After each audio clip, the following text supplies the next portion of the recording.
এইফালে পাহাৰীয়া নদীৰ বাৰ্ষণী পানীত বুৰ গ'ল চাৰিদুৱাৰ ৰাজহ চক্ৰৰ কেইবাখনো গাঁও। চাৰিদুৱাৰৰ চপালগা, বগীজুলি, দুৱাঙনি, দক্ষিণ খিলাকে ধৰি কেইবাখনো গাঁও বানৰ কবলত। নিশাৰে পৰা হোৱা নেৰানেপেৰা বৰষুণত বৃদ্ধি পায় পাহাৰীয়া নদীৰ জলপৃষ্ঠ।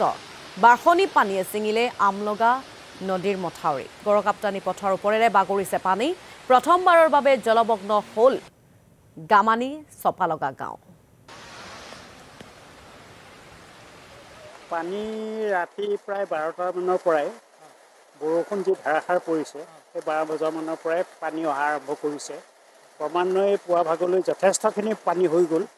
আৰু এইটো যিটো পানী আহিছে, এইটো আমাৰ ইয়াত গামানি গাঁওখন বা চপালগা গাঁওখন ইমান দিন বসবাস কৰা হৈছে, কিন্তু এনেধৰণে পানী কেতিয়াও উঠা আমি দেখা নাছিলোঁ।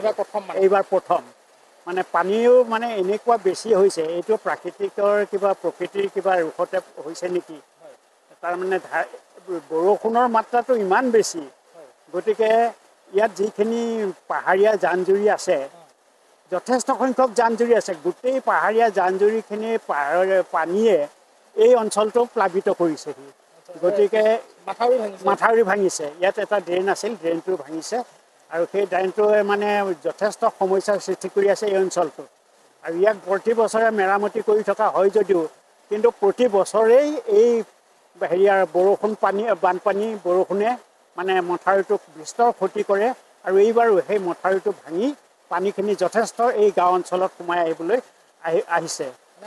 হয়, আমি শুনিছোঁ, সিফালেও শুনিছোঁ যে দক্ষিণ খিলা সিটো ছাইডত আগতেও হৈছে, কিন্তু আমাৰ এই অঞ্চলত আজি এইবাৰ প্ৰথম বুলি ক'ব পাৰি।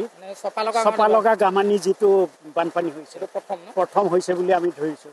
মানে দুৱাঙনিত আমি আগতেও তেনেকৈ গৈছোঁ, তেওঁলোকৰ তাত বানপানী হওঁতে আমি সমস্যাৰ আজি বুজ লৈছোঁ।